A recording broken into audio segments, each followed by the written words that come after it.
Hi everyone, today I want to talk to you about playing the guitar using your thumb at the same time. This has got so many advantages. So it's called the wraparound technique, used by Hendrix, Richie Havens, and lots of really great guitarists. So the first thing, what are the benefits of using your thumb when you play the guitar? Well, first of all, you've got complete control over every string when you play with your thumb. You can stop the notes as you're playing. You can play solo and rhythm almost at the same time. Okay, so what I want to do is, first of all, you've got to understand that not everybody physically can even do this, okay? And I would begin, first of all, to see if you're capable of doing it or not, is playing a simple D major chord and trying to get your thumb over the top on the 6th string. You might have to raise your shoulder to begin with, just to be able to do this. But if not, don't worry, there's still many guitarists who don't even use this technique anyway. So let's zoom in, and I want to show you what I would do, in my opinion, to begin playing the guitar with your thumb. Okay guys, let's look into this. So, first of all, if we do a simple bar chord, and just think to yourself, well, at the moment, the 3rd, 4th and the 2nd finger are covering the 5th, the 4th and the 3rd string. All you need to do is bar with your 1st finger the last 2 strings. Therefore, the thumb only needs to cover the top 6th string, really. And of course, later on, you'll be able to do root 5 chords and even root 4 chords. But at the moment, let's just concentrate on this root 6 chord.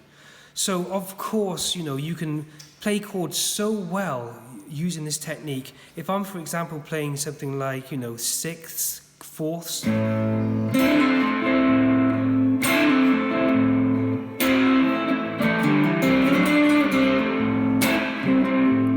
keep the bass going while you're riffing at the same time, like I explained earlier. So the first riff that I would try to really do if I were you, I would get the thumb over and try to go from the G to the A. So you're sort of going to riff around the blues scale as you're playing the bass note of the A. So obviously we're in the key of A minor, okay? So I would personally start thinking about playing the 5th string, because you're going to mute it a little bit with the thumb anyway, and with the 1st finger. And just try to bounce from the G to the A note. So you've got the A in the bass and A with the 3rd finger. And then you should be able to stop all the sound just by taking the pressure off. This is really pressure sensitive playing, okay? So check this out.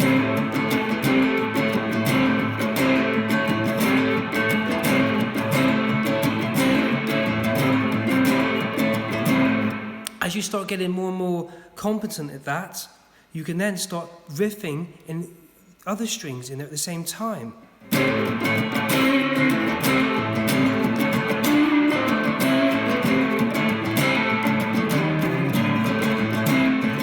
So if you're just beginning the guitar, especially if you're young, really try this on the D chord first of all.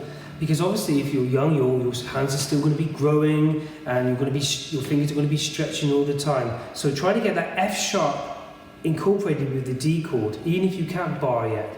And don't think F sharp doesn't sound right, because F sharp is still part of the D chord. You have an F sharp here played on the 1st string, 2nd fret. Okay, so that was a really quick video on how to play with your thumb. I'll do much more of this later when we start playing pieces like Little Wing and other videos incorporating the thumb style. I hope that was great. Any comments? Just write them below. Please subscribe and like this video. Thank you very much. Thanks for watching. Bye.